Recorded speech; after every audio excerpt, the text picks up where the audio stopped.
сурап атасыз. Тиги чечүү. Байке мен деле сурайынчы сиздечи бу. Жана Американын президенти канча жыл иштейт дагы? Кепилдик бере аласызбы бу? Да 10 жыл иштейт. Ошондой эле суроону берип атасыздар бу. Давайте мондай кылайлы. Onu işleydi var değil mi? İş. O şöyle işleyen uçurunda özünün el gücünü işleyip şu meseleyi çeşip veriyor bana. Yakta olsa давайте onu çeç alayız, anan gelin öteyip, he? Makul? Sevdiğin anlamda aksakamda olur. Buna bu jurnalistler torlayıklar. Buna ki hazırda kalıp seni pişiriyor da. Buna biz hazırla maldarını mektep böyle alır mı? Sadece ağabey tutasın da karşı gelip tutulmayınca olur oraya da. Ayrıca buna ayet koyuyorlar o zeki. Mekteplerge sonraki kaynete şu geldi. Hiç kadar tolk yok. Tolk yok var. Mağara bekalı detken. Çeşniye mi? Barganlar detken. Mektep cesap şartlar. Кантип чечтиңиздер? Эмне акимдин буйругу барбы, кандай? Чечти. Мектеп директорларына. Маселе өтө куштурган. Ошо 1-сентябрда балдар мектепке баруу маселеси. Анда кылмай деп өткөн чечтик. Ондай бар. Азыр мектеп боюнча, жесап боюнча. Өзүңүз комиссияда отурасызбы, өзүңүз көрүп отурасызбы, кандай эме кетип атат, туурабы? Кайтып суроолорду бересиздерби? Суроо берет да сизге, сиз ошон үчүн отурасыздар бу. Суроо берип ошон үчүн биз болсо, мен чечпей издедим. Азыр болсо айтып атасыздар, мына болсо өз менен кетишкейт да туурабы? Жазатып, буну кылдык, эс чак алабыз. Биз болсо штаб коюп жүрө бербейбизби? Акада биз да чыкпайбызбы? Сиздер да чыкпайсыздар. Чечип берген аракет кылып айтамын да, туурабы? Антеш керек. Чечкине да керек, чечип берүү да керек. Мен ушуну айтып атам. Мейли ошентип барып экөөбүз барып айтабыз, чечип бергиле. Макулбу? Ошончо мен Ну, ишти бүтүрөлү, анан калгандары менен анаңыздар эмес. Жанагы мага айтышы боюнча мына администрациядан көрдүм. Чечкине туурабы эмен? 5 саат бала башка мүмкүн чечип беришет. Каракөчө районунда ошондо эч бир тоскоолдуксуз киреби азыр? Бул маселе мен башында айткандай өтө куш көтөрүлүп, 1-сентябрда ошо балдардын мектепке баруусу, бала бакча катталуусу тоскоолдук болуу боюнча атай тийиштүү совещание өткөрүп, соцклуб менен бергиле. Бул маселе чечилди. Азыр процедурный моменттерин эгерде сизге кызык болсо экинчиден маселе көп болот да. Мына балдарга паспорт албайт. Паспорт албайт. Военный билет албайт. Ага жака чыкпайт. Бул деле социалдык маселе туурабы? Аны ушул деле чоң чечилип бир мектептин сайттарында туруп алсаңыз. Елдің көбейі көп болады. Мен азыр военкоматқа барбайын деп қойдым. Бұның баласын болса емеге учетқа алып қойуға жүріп. Ал мен ишім емес жүріп. Ал военкоматтың өзінің требованиясы бар. Туралы. Анан кейін мондай бар, давайте қойым. Телевидениеға показ қыламын десеңіздер, мақұл мен андай да ұштық берейін. Жоқ, мондай бар. Әрекет көп чечіп атқаннан болады. Чечейін, до конца. Анан кейін қайда бірін-біріске вопросы қойды.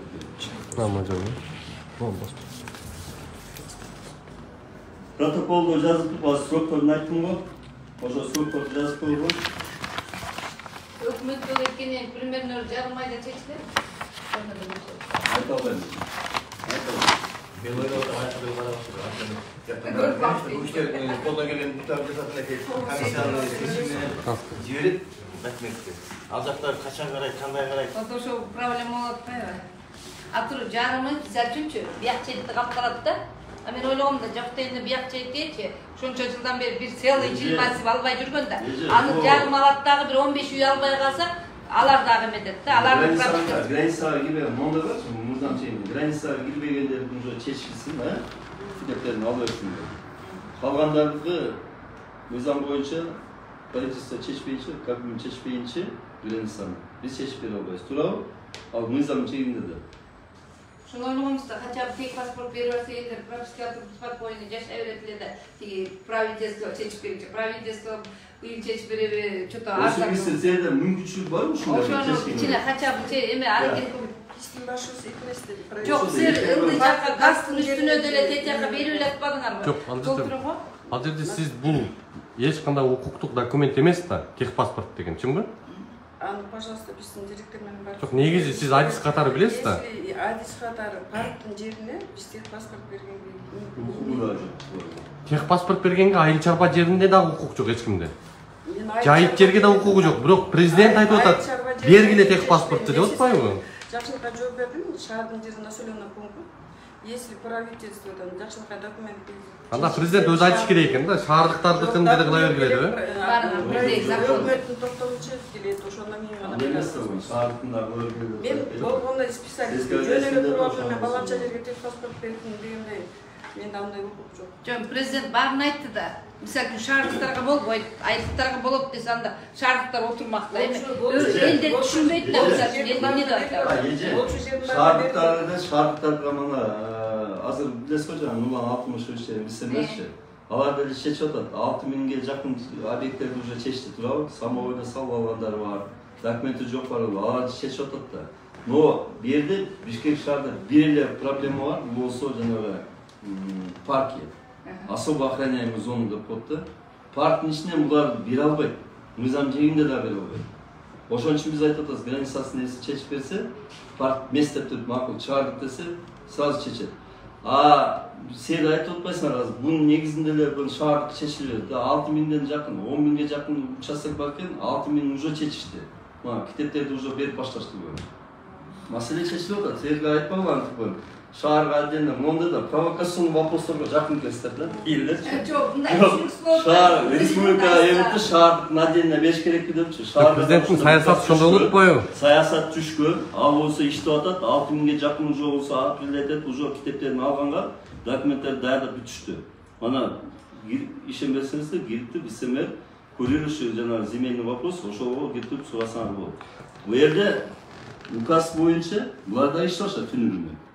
Биздики бул болсо бир маселе жана парктын территориясы болуп атат да, ошону чечейlik деп атабыз. Туурабы? Чечейlik, андан кийин бу жерде биз айткан жокпуз, Бишкек шаар боюнча биз болсо бүт баарын токтотуп коелу депчи. Мындай конструктивдүү диалог катары эч бир мындай эмоция калтырбай эле, жакшынакай эле мындай суроо катары кабыл алсаңыз да. Жөнөкөй суроо. Сиз жетекчисиз, эми бул жерде вице-мэрсиз. Эл ушундай кайрылып атат, элде проблема болуп атат. Ушул проблеманы чечиш үчүн сиздер отурасыздар. Мындай логический түшүнүк менен алганда. Президент сиздерди ошондой маселелерди чечкиле, элдин үнүн уккула дагы, ошо жеринде баскыла баарын, токтоткула. Эл көчөгө чыгып, мен бакырып, менин эшигиме келип, президент чечип бер дебесин, плакаттарды көтөрүп президент чечип бер деп кайрылбасын деп атат да. Эми ошол жерде сизге суроо да.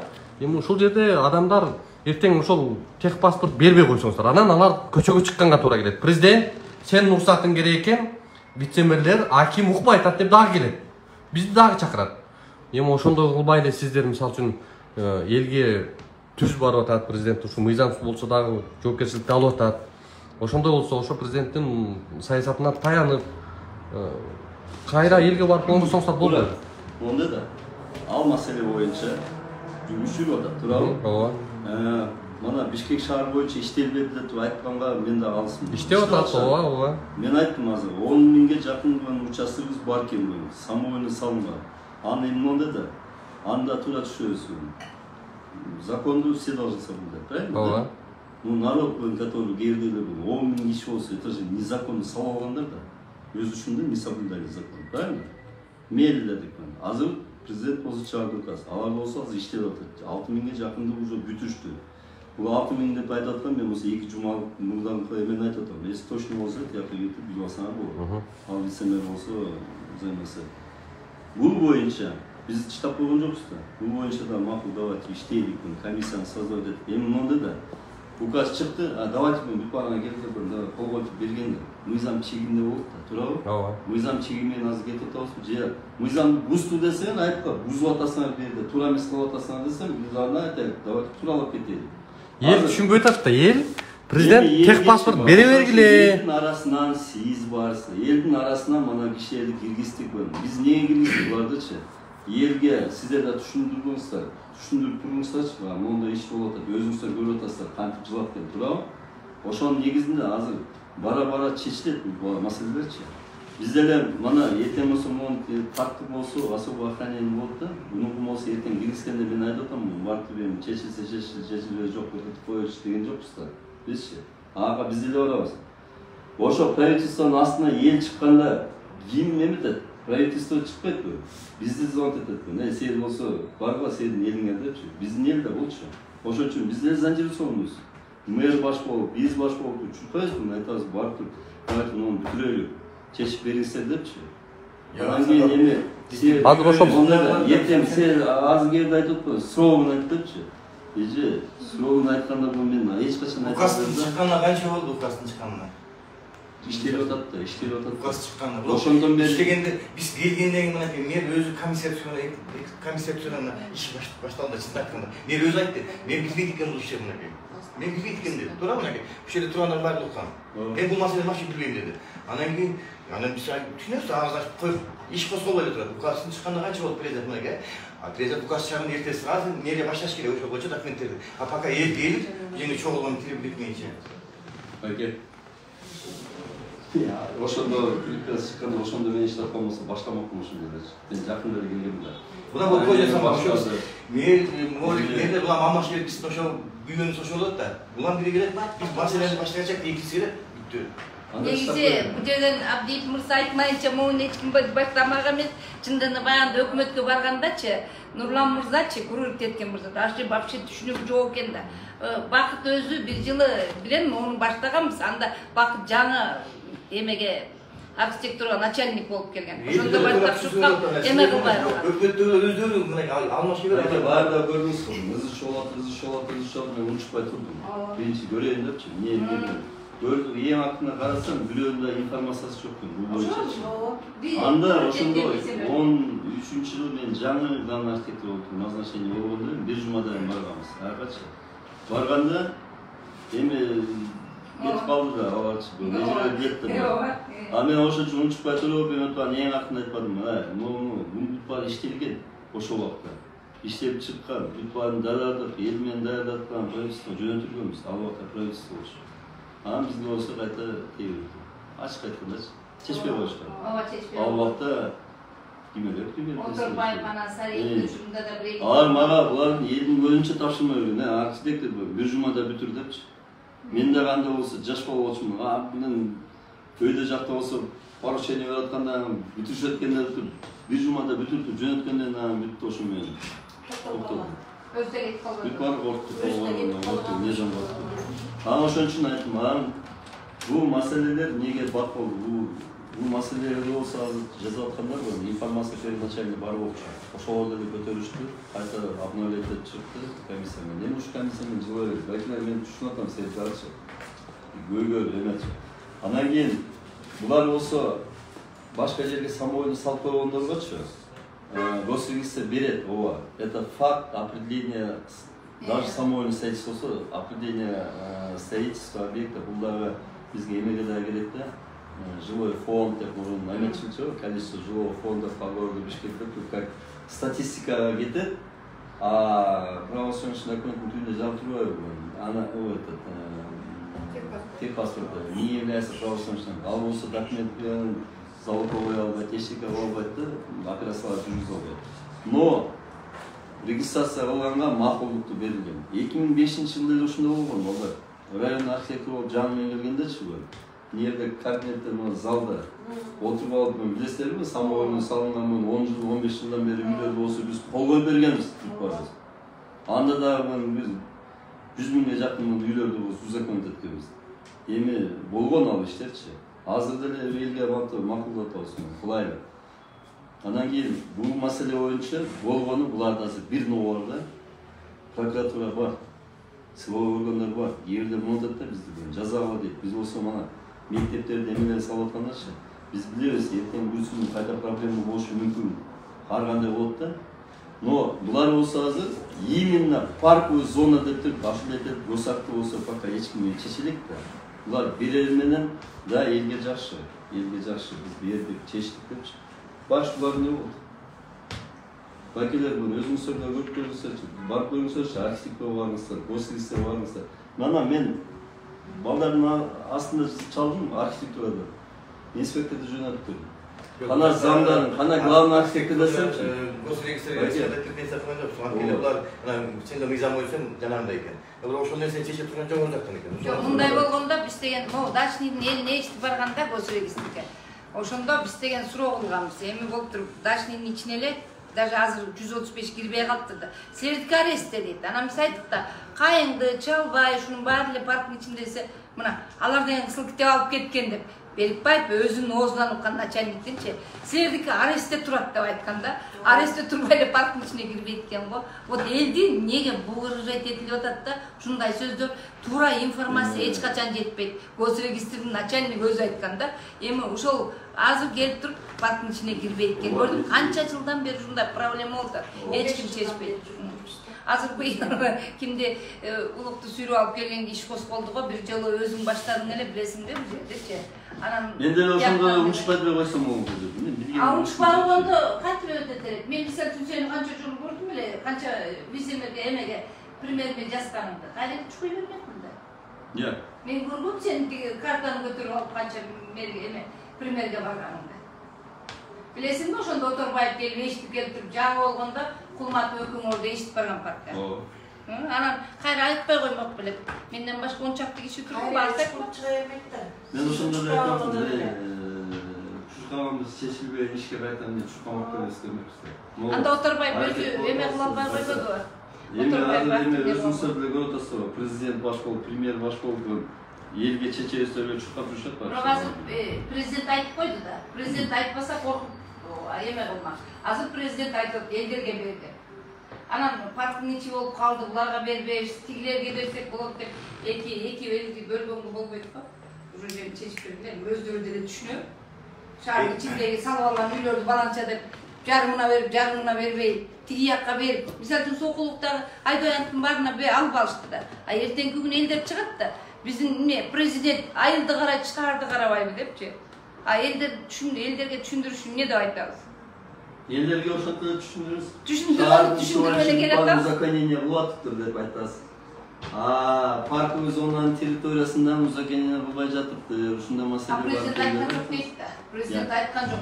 Президент салып алган үйлөрдүн баарын амнистия кылып узаконить этип бергиле деп айтат да. Вот именно ошол жерге келип такап атпайбыз да. Эгер президент айтпай, мондай охраняемый зонага салбагыла бербегиле деп койсо, сеники президенттин указына каршы чыга албайт деп. Президент айткан жок да. Баарына берилет деп айтты да. Ал жерде Үй турса берилиши керек. Президенттин сөзү жок. Монда да мен парковый зонанын ичине киргизип туруп бергенден кийин өзүңүз көргөнүзгө бүт барып иш козголду го. Туурабы? Парктыкын давайте мыйзам чегинде бар чечели. Туурабы? Ошонун жолу менен. Паркчы. Кызыл тек паспорт туруп атат деген. Мисалы үчүн мурунку баягы постанова биринчи постанова менен жер берилди. Бирок азыр учурда салып элек. Кечээ жакында эле тиги постановление акметтин абалы ген планда жок. Дренаж сүйлөшүп участокко кириш алардын да бар. Алардын таң калыштуу. Мына Нурбилеже билесиз, мына келген Абдурахман. Келбек дренаж сүйлөшүнчө эле постановление акметтин постановление жердин документи бар деп көрсөтүп атат. Дагы ген планда жок экен. Андайын мына маселе убагында чечилбеген үчүн ортодон жаңагындай кирип атат да. Парктын ар жагысына 30 эле жер берген эмес, 15 үй. Ошон үчүн эртерээк азыр кияпчы монтип отуруп элек да чейин кит деп шодан зарбозмен түгүнөчү. Эгер мындаларчы, бир жума берилсечи, бир жумадан кийин сапаретине жөнөтүп, анан ошол жак менен чечишет. Макулбу? Хорошо. Бул жерде бар коммуникацияны бузуп алганда мен канализациянын үстүндө отуруп алгам. Канализациянын үстүндө отурган, газопроводдун үстүндө отургандарды ачык эле кылбайбыз эч качан. Мына Неге дегени? Андайды биз кыла албайбыз. Охрана зонасы бар, нормасы бар, туурабы? Эми монда да эл да өзү да түшүнүш керек да. Эми биз деле эл да өзү да түшүнүш керек да бар. Жана коммуникация, высокоуровневый түйүнү. Акимиятка тандалып койсуң, үчүн ошону чыгарып берип коюп, постоянно тешек басып. Биз текшерсек токтоо бар. Эми, эжеке мен сизди көптөн бери билем. Канча кантип жерлер берилген, кеткендер бир сүйлөсү 2005-тен бери. Керек болобу, кээде зам акимде үйүндө отуруп алып чыгарып аткан. Туурабы? Эми ошолорду кайта биз отуруп алып узакондөтүп это нонсенс же. Макул эми буну элди карап атабыз, макул могу жакка болот экен деп тыгып атабыз депчи. Мына бүгүнкү күндө мен школа салайын деп, определенный территория, допустим, 1 гектар бир мектепке керек да. Биз 80 соток калганбы, мен түшүнө албай жатам. Кайсы мектепти салам? Бягы жерлерди берип койгон. Эми ачык эле ошол кишилерге аттары менен айтпайм, бирок бүт баарын билем. Чуркан эле жүрүшөт. Биякта эле. Бергендерди туурабы? Автобуста кетип атып бергендер болгон. Макулдар түшүндүрөт. Эми аларды булай айтым, мыйзам чегиндесин кылайын. Еще раз айтам, газопроводко түшкөн, эмелерди биз кабыл коебуз, өч качан кабыл коебуз. Туурабы? Аны эми признаватлаш керек. Демекчи паркты сиз эми акыркы суроо болсун. Мындай де-факто башка, де-юра башка болуп атат да. Эң ушундай бечара мугалим, дарыгерлер, пенсионерлер, жөнөкөй адамдарга бүгүн ушундай бүтпөй атканы өкүнүчтүү. Эми муну бүтүрүп баштадыңыздар, буга рахмат. Суроо, сиз шаардын аймагында буга чейин айттыңыз, бир да жер мыйзамсыз болбойт, баарын мыйзамдаштырып, биз мыйзам жолу менен кетебиз деп атасыздар. Бул парктын статусу өтө күчтүү деп атасыз. Эч ким укугу жок деп атасыз. Ал эмнеге сиздер буга чейин ушу мэрия, ушу жетекчилер, сиздер отурган кабинеттеги чоңдор, буга чейин тиги бечара президенттин администрациясы, бечара прокурорлор, бечара депутаттар мына күнү бүгүнгүгө чейин Ататүрк паркта жашап атпайбы? Ал жак не только техпаспорт, кызыл китеп менен жашап атат алар. Эми буларга азыр техпаспорт бергенге ушундай тырышып атасыздар. Решение суда болгондо бүт барчы. Соттун решениясы менен. Демек болот экен да. Жок, соттун решениясы макул бул. Мана элдер болсо айтып атпайбы, мана элдер айтып кетти бул. Соттун решениясы менен келгендерге законда жазылган, туурабы? Решение суда окончательно не подлежит, да? Туурабы, исполнить этпей койсоң, за неисполнение дело возбуждается, туурабы? Бирок мен өз жеке оюмду айтайын ба? Соттор кээде туура эмес решение чыгарат. Зная, что парковая зона, зная, что эмечи. Мына бүгүнкү күндө мана балалык кайсы эме парк эки. Да, балалык, да? Балалыктын паркы, балалык деп название, да? Балалык беле берки эки парк бар. Ынтымак парк, да? Бүгүнкү күндө бул закондуштуруп жатабыз. Ынтымак парк, да? Название. Ал территория болсо эменики да. Жана Ататүрктүнкү да. Мана бүгүнкү күндө Ген прокуратура турат здание. Территория парктыкы. Да, высоко не отменено. Өз үчүн да ал осы эмеде кеткен. Президент болгондо да. Улукбек ал жакта суроонун чечилиши мындай болот да. Ал Ататүрктөгү үйлөр ал жактагы жалаң чиновниктер экен. Сол чечпейт. Сол чечпейт. Логика суроо ошол эле бар такабы. Бул жакта да биз сотто көрсөк калады албайт мынакей. Өзү айткандай бул республика мандеги чачалган жаратып болду. Парк деле тегинкиде эме, республикасы мана көп объектилерде сот решениясын чыгарды. Ойке эмесин чечишти. Кызыл китебин алды. Мана Ататүрк паркын болсо ылдый жагын карагычы. Көптөрдүн законда болбойт архитектурада. Алардын башы эки эместир бул. Эртеңге камайт алар бүтүн четинен алып. Почему? Потому что первоначально, изначально эмес чечилген жок. Кийинеси бирөө келсечи, аны деле көтөрөт. Допустим, парктын территориясынын границасы чечилип өтүптү, ошо эмени ат менен алып койсо, решение суданычы, они имеют право. Вот сот алардын чечип берип коюптар, сот чечими менен булар кисилер кызыл китеп бересиңер, туурабы? Азыр эми могу жака жолдомо кат менен чогуу берет экенсиздер да. Азыр монда бар. Мунун границасын апеллят эттик. Бу жерде азыр 100дон ашык кишиники болсо чечип берели. Алар кирбеди деп бүгүн коюлуп да туурабы? Кете берсин. Алар кете берсин. Эми 10 кишиникinde чечсек деле это победа деп коет да. Туурабы? Анан кийин мунун 100дон ашык киши болуп чечелик. Китептерде мана бүгүн эртеңеси сапарлатып письмо жөнөтсө, булар понедельниктен баштап элдер барып ала берсин китепти. Метод эмесинчи. Узак бөлүп. 600 Ulan bunu yemek koydum. 73 olsa bizim onlardan sapırtın derdi. Proyekti ayırıp derdi bana kabinge. Oşo Cenab-ı Hak gelgen balarına olun alıp arkadaşız bana davay. Onca biz bu. Anan gel biz daha oturmayız. Biz daha barıp ayıp duruyoruz. Onda o kadar yeterli çeşitlilik de bir şey. Çeşkin hareket var. Kaç hafta oluşuyor? Жанагы Yetken geçeyim bir cuma belgelerde otamda var. 16 үй кирип кетти деп атасыздар азыр могу комиссиянын жыйынтыгы менен парктын зонасына. 16 үй эмес. Канча үй кирип атат? 135. Канча үй кирип? Бирген 135, баардыгы парктын зонасында 673. 673 человек. Ali park zonasına girmeye 135 lirası ne? Anda da Ana böyle tepkileri zanyalar geldi. 673'tün 449'unun dokumentleri var. 224'lü dokumentleri yok. Anda 224 tane çeşit kimse. Evet. Hazır bunu өкмөткө жиберип атканда полный ошол деталдуу кетеби? Барысы? Полный. Büyük mamamlar geldi. Biz inventarizasyon жыйынтарында бұл деген 673 незаконный жоқ. Барлығы үй ошол парк зонасында. Анын içинен 224'ünün dokumentleri жоқ. Qanday bir şey işlik rakı yok değil. Dokumentler. Постановление бар да. Соответственно, толыққанды документтері жоқ деген сөз болып да.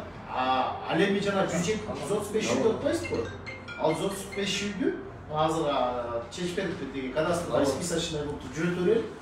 Ал парктын ичине вообще кирбейт экен да. Ал Карагачы, то есть парктын территориясында жок парктер просто так кирбейт да. Мурун кирип А жүрүп да алып. mesela sabırmış. Ошо пис жакта пис.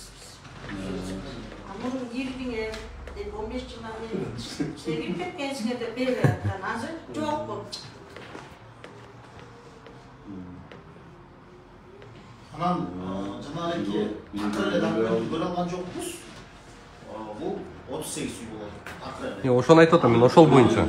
Биз эми мындай да анда сектор бар да, биз инвентаризациялыктан эсеби чыккан, чыкпай. Анан кийин ошон үчүн биз предварительно самовольный деп атабыз да. Болжомолдуу түрдө. Но бирок кийин Бирок аяктында аяктындагы токтомдор кийин көтөрүп ташы мүмкүн да. Биз бир нече жолу мына партайлар менен чогуу иштешип, ошо могу жердин ээси ким эле тап калат. Тапкалса эмне участок. Андай документтер бар. Көтөрүп келсин. Анда ошондо 38 үйдүн немесин көрө алган жокпуз да. Ошол да кошо кетет да. Кийин ошолор көйгөй болуп 38 үйгө алып кетпеш керек да. Анклав болуп. Ошол бар караштырып атпайсыз. Аныкы чыгып атпайбы, кийин Азыр үйдөн барабызбы, көтөрүп. Инвентаризациядан кайра жазбайсың. Ошону кошо азыр ала кетсеңиздер керек да. Кийин кайрап көйгөй жаралбайыш үчүн. Так oldu bu demin. Bir cuma dokument tutuyorken. Mektepler boyunca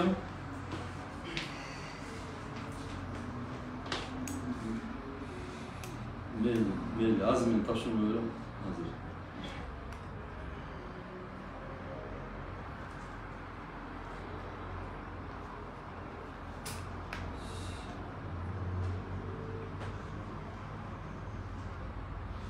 Mektepler boyunca makul gayet azmin verelim. Söz. Şunu.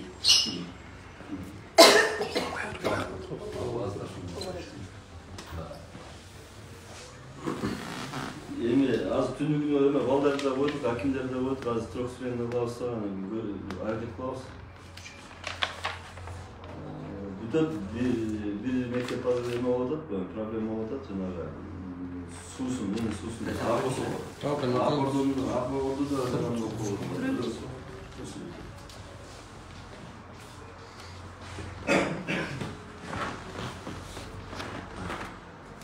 Качественная хорошая тема, качественная хорошая.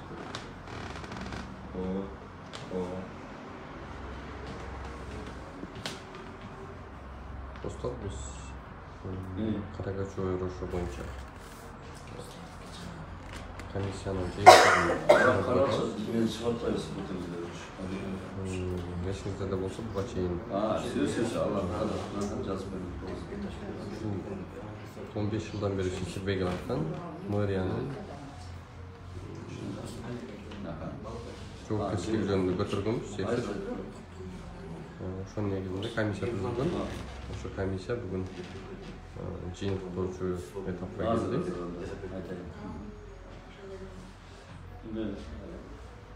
Информацияны беріп қойғаншы, жаңа даярдапшы. По всем 15 побегам школы. Даярдап Михатка.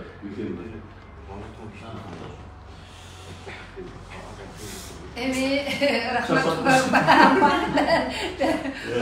2000 канчанчы жылдан бери эле медечүлү табакташы болуп калды, эми алыс жеткен сен болуп калдың да эмне кылабыз? Белки Нурлан Мырзага айтсак, даже паркты Арендаға берген билбейт экен, анан баягы көрүп билип жүргөн, түшүнгөн кишидер эле сенин артыңан түшүп алдык да. Эми ушул жерден баягы кыргыздар да айтат го. Мында эме кылсаң кошо чап дегендей парктын территориясын бүтүрбөймү, элдин мындан тынч жашоосуна эме кылалычы. А то эми сен 5 жылдан кийин деле көтөрө беришет сеничи. Сен деген бакыт башында баштагансың, давай аягына чейин чык депчи. Пенсияга чыгып кетем. Пенсияга чыгып кетсең мен деле пенсиядан артыңан барам. Баарыбыз билебиз да сени. Ошону айтып атпаймынбы? Ошон үчүн парктын территориясын тактап туруп, элдин баарын тактап койсоңор, мына спокойно, эч ким захват кылбайт, эч ким жашабайт, элдин баары бул жерде, тиги жерде деп чоюя бербесин. Парк деле баарыбызга керек, чынбы? Анан ошон үчүн эми токтоткула да. Ушуну токтоттуп мындай кылсаңыздар. Жумада эмес. Ал арка кетип атканда деле кайта чогултам экен. Сиздерге өз членин комиссия бүт баары биргешип коесуздар. Мен ошон үчүн эме болуп атат, көпчүлүк болуну шашты. Муну көтөрүп алып, агыл көрүп бе? Барабыз. Сиздер иш барам. Өндей калдык экен. Макул. Балдар эме бүтүрүп, сенин жайсында, слушадарда, да? Бүгүндөн албай, бүгүн эртең баягы Осилисте жүрсүн, эже сиздер болсо 135-тин бүтүрүңүздөр. Эл ошо жактан чыккан чырчы. Ошо жактан чыгып баштап анан монда да азыр элде түшүнсө болот. Канча 20-30 жылдан бери биз кыйнап келдик болот. Границага кирбейт, мешүбүз ошондо бердик депчи. Эртең көтөрүшүн, ошон үчүн эртелетип чечип берди. Жок эле ушу менен жабайылыкка калгандарым болсо, экинчи этап менен чакырып чыкты. Сен бүтүрүп, макулбу? Пятницага чейин бүтүрүп, пятница баары бир чогултам, айтып жүрөбүз. Понедельниктен баштап. Анан адрес сөз баш болуп, понедельниктен баштап жакка чыкпайсыз. Макулам да. Даярдан эле плакат. Макул, рахмат. Рахмат сага. Я ваге ошто вакытында көрүп иштегем да. Бүт жерде эле эмес ушундай. Артына эч көрсөткүчү. 135. Если будет новый,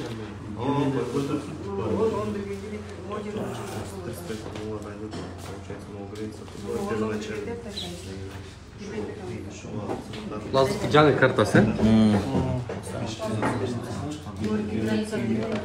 Эже, сизге суроо берем. Азамат өзүнүн жагында. Az ошондо канат койгон кыртап.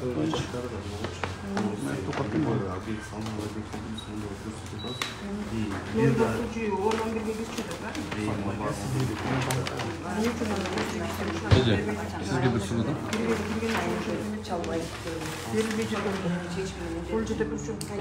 Сиз кыз регистрдеңизби? Эми.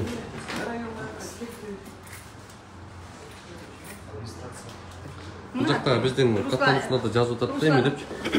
Бул охраняемый зона деп атасызбы ошондо? Жок, мен эчтеке айткан жокмун, билбейм, мен пока көрмөйүнчө. Жок, сиз эмне үчүн бербей атасыз техпаспорт? Мен берилбеген жерим жок, это управлениядан общий документти карап бербей атышат, мен только главный специалист. Жок, техпаспорт берилеби, эмнеге беришпейт? Мен билбейм, барып туруп карап, мына вот схеманы бизге көтөрүп келишет, изучетте, андан берилет. Мен минтип эле карап туруп, фаланчаны мен бербейм Жок, деген. жок, эмнеге берилбейт а техпаспорт жанагы жерде? Парковый зона берилбейт. Парковый зона. Азыр схеманы көтөрүп келишет, изучетте, пожалуйста. Если бериле турган жер болсо берилет. Ошол эле учурда кирбейт деп атпайсыздарбы? Мен кирбейт деп айткан жокмун. Мен тиги баладан сурап атам, киреби кирбей бул граница эмне деп уточнять этип атам. Жок, бир сөзүңүздө азыр бул жакта охраняемый зона деп атасыздар. Мен сүйлөгөн жокмун, дорогой. Жок, охраняемый азыр зона деп сөйлөп сүйлөгөн жок. Тиги бала мага подсказывать этет. Мореки охраняемый зона экен деп айтып атат. Мен сурап атам, кай жер граница деп. Азыр кирбегендерге бересиздер да негизи? Мен аны билбейм,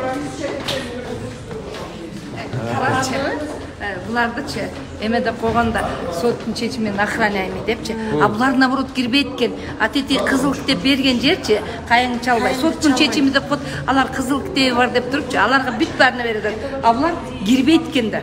Кирбеген жерге бербейт. Ошончо жылдан бери сиздер жөнөтүп 15 жылдан бери биз паркка да кирбейт экенбиз да.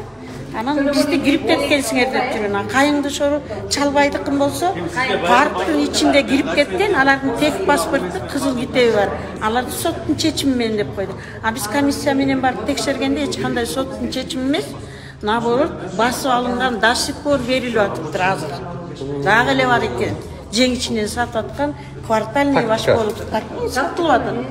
Тем более техпаспорт да берип атат. А бияка сурасаң бербейт. Бизге бербейт. Алардын деген архитектуранын картасы кандай болсо, Кайыңды Чалбайдын картасы ошондой.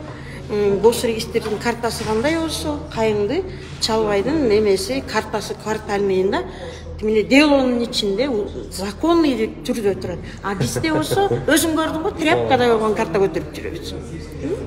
Чай пай берип, кой союп, чоңдорду алып алган кыйын болсоңор, өкөңөр алып албайсыңарбы деген жоопту айтты квартальный. Тем более кызыл экен квартальный. Эми ошондо азыр кандай болот эже? Бул жак эми мындай болуп атат да. Булардыкы бул деген Дачный Керченскийдики кызыл парктын ичине кирбей экен, буларга деген 135-не уже кызыл китеп бергиле деп чыгып атат. Мына канча жылдан бери, 2005-тен бери булар парктын ичинде экен да. Текшерип келсе эле, сен болбосоң бул жер текшерип эч ким жыйынтык кылмак эмес. Азыр парктын ичинде эмес экен буларчы. Жөн эле парктын ичинде деп жөн эле сөз кылып жүрүптүр да. Бутташып келаткан да. Анан эми 135ке бергиле дагы бир 34гө жетпеген үйдү парктын территориясында да аны деген кийин берилип калган да негизичи. А башында булар мен түшүнбөйт. Эмнеге ошон ишти деп. Сагын деле Кайыңды Чалбай деп чечиминде миңдин көзүн айтпайт. Наоборот ошондой айткан. Силер деген эме соттун чечимин алып койгон, а тигилердики болсо göz aktırak. Andalanlar biz ança seni çalda, sana kaybını, sen nemen menen, demirgen menen, ökmetin astına varıp, canağı kıykırgan жерибиз бар го, именно мен кыйкырган чыдагыла депчи. Ошо чыдагыла деп кыйкырып, анын себеби ошо болду, анткени биз парктын ичине кирбей туруп 15 жыл чыдап эле келатпыз да. Сага чоң рахмат, сен болбосоң, чыкпагы эстебиз да.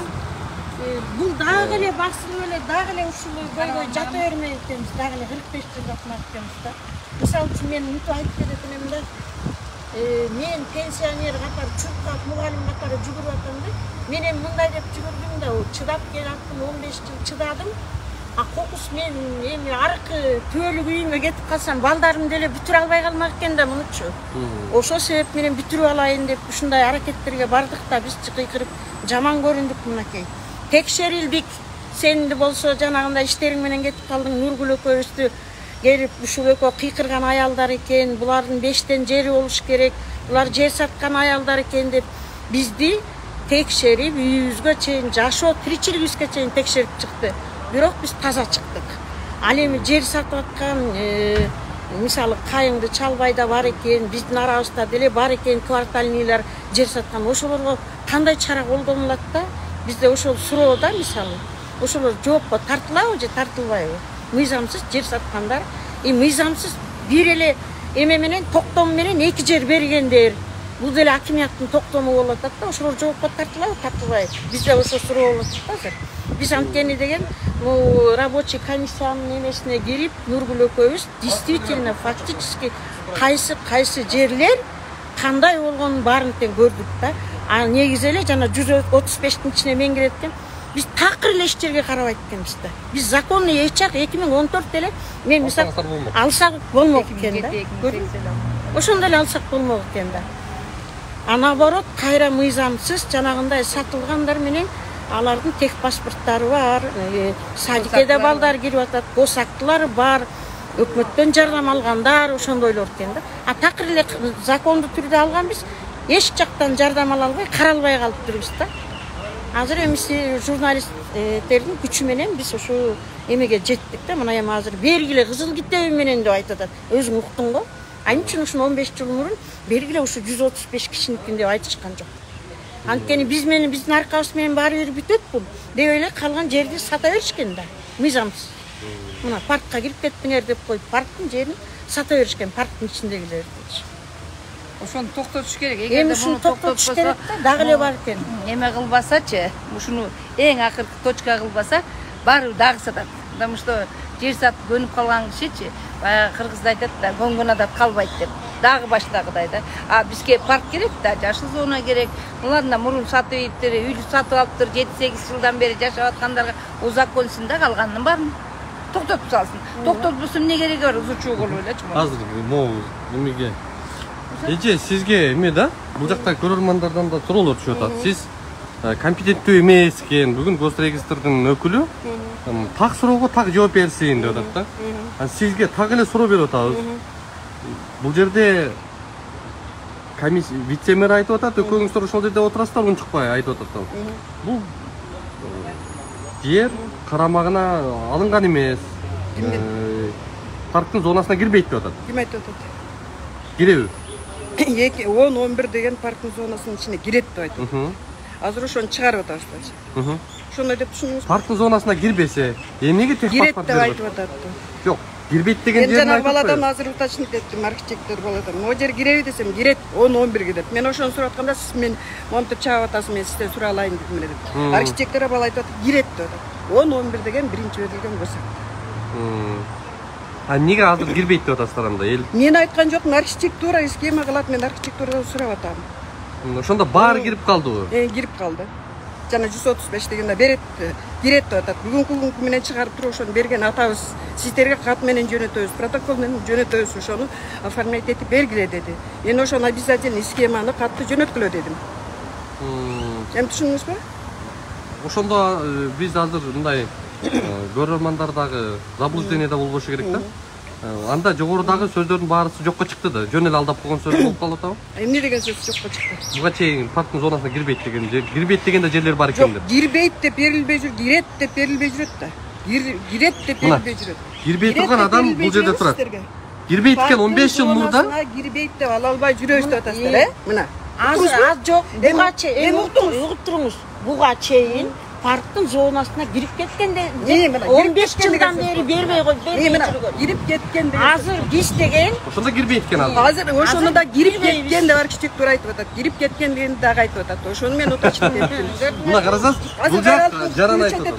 Күчөтө туруңуз, мен айткан сөз. Давайте, кайра меникин баштайбыз. Айтыңыз. Айтпадыңыздар, айтканды кайра көңүлгө. Жок, түз эфирде кетип атат да. Ошо түз эфирде. Бул жакта жарандар 15 жыл мурда эле алса болмок экен да. Эже. Эже. Кийин биз журналистке кайрылгандан кийин анан мына ушундай кирип кетет, тигиндей деген суроону берип атат. Ушул эле Госрегистр Кайыңды, Чалбайды кирип кеткен ошо парктын ичинде отургандарга техпаспорт кызыл китепти мыйзамдаштырып берип коюшкан. А мен 15-20 жылдан бери азыр кирген жок, 135 деп атат. Мен ошо 135тин ичиндемин. Анан эмнеге мага 15-20 жылдан бери бул берген жок Госрегистр? Туурабы? Эмнеге берген жок? Жооп бере алышпайт. Анткени булар дагы замешанный. Дагы эле бар, өздөрү ушундай кылып атышат. Мынчалык ачыкка чыкпасак, бизди өлтүрмөк болот. Сага рахмат. Чыный. Эми кара, жооп бере албай калды. Азыр өзүнүн сөзүнө өзү жөнөкөй эмеге жооп. Мына кирбептир да деп мени көрүүгө чакырат. Кирбесем мени чактап, мен талып алып, какшанып тиги агымды тептиреп, кыйкырып тиги YouTube'га чыгып звезда болбойт элем да. Пенсиямды алып алып, неберемдин маңдайында жепелеп алып, көлгө барып эс алмакмын. Канча күндөн бери жүрөм мынакей. Ысыкта деп кой. Ысыкта. Эме кылып, буларга эмне жылуу жумшак жерде отурат. Булар бизге окшоп сыртка туалетке барбайт. Этаж үйдө жашайт, кечинде барат, жатат. Даже тамак жасабайт да, керек болсо барып туруп каалаган ресторандан ичип алып келип жатып алат. Бизге окшоп түтөп, от жагып атыптыр эшикке. Билбейт да, ошон үчүн деген ушундай жооп берип атат да. Могу аялды чыкчыңдаган аял жок. Мына кирбейт деп факты кылып атат да. 15 жылдан бери кирип деп жүргөзүм, мен кирбесем эч калбайт билем деди. Кирбейт деп, түштөн кийин кирбейт деппи? Барганда эле канча кирдик, киргенден кийин койсердик арестке алып алган, вообще жолобо кылат. Жок, уялбай туруп айтып атпайбы жанагы? Түштөн кийин. Кайыңды, Чалбайдыкы закондоштуруп, сот боюнча соттошуп алган депчи. Өздөрү айтты. Ой, баягы деген сен жок болуп калдың да. Комиссия. Дагы сонун немелерди казып чыкмаксың да. Жөнө токойдун ичине кирип кетпей, парктын ичинде салынган үйлөр бар экен. Алерге болуп өлүп калдыңбы? Биз закон өлдүк, булукчу, улуктун жогу.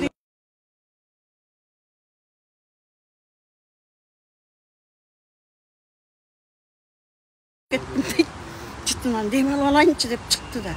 Архитектордун Госрегистрин кошо жүрдү, ошол аялга эчтеке дей албай экөөбүз суроо бердик. Булар алып алган турбайбы, босаттысы бар турбайбы, бизден урун. Булар кандайча кирди десек, эч кимси жооп бербей, кайра бизди жаман көрүштү. Значит, бар.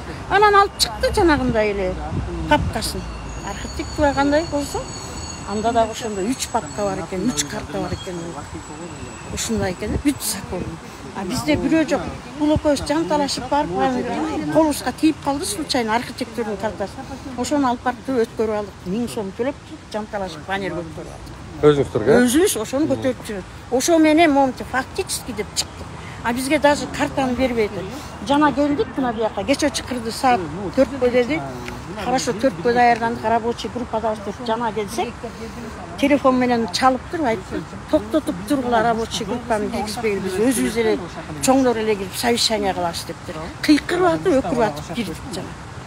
Зам аким келип, ошол аким киргизди бизди. Булар бар деп атты. Ан кол койдукту алып бизди баарын эметип алыптыр, анан дагы тебебиз деди да. Дагы жакшы Кудай бар экен, сен келип калдың.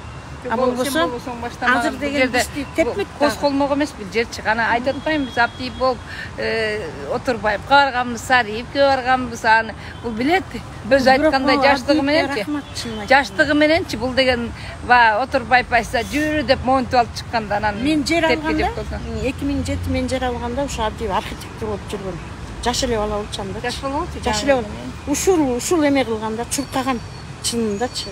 Анан баягыда чоң эненин лицемерлер билбейт, көрбөдүң өзүң съемка кылып атканда. Тиги Нурлан деген чыкпай туруп чыкпай туруп анан кийин ушул кошкоп чыкканда анан баары деп карашпады. Мен киргенде да айттык да, Абдиев бар болчу деп. Ошентип айттык да биз. Куангандай? Мына урматтуу достор, биз буга чейин ушул Бишкек мэриясына караган Карагачевая Роща деген аймакта 673 биздин жашоочу бар экен. Бүгүнкү күндө тийиштүү документтери жок. Мына ушул маселени мэрия 15 жылдан бери чечпей жүргөндүгүн, көңүл бурбай жүргөндүгүн даттанып кайрылды эле.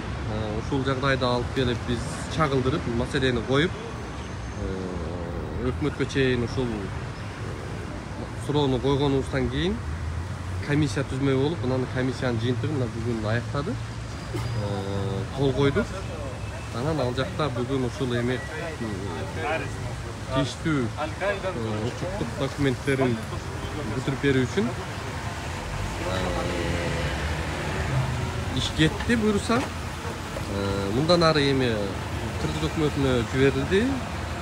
Ушул бир жуманын ичинде жибере турган болуп атат. Акыркы точкасы менен анча-мынча мекемелердин колдору калыптыр. Ошолорду койдургандан кийин Кыргыз өкмөтүнө барат. Андан ошол жактан анан чечимди кабыл алып, жаңы картаны бүгүн бекитишет.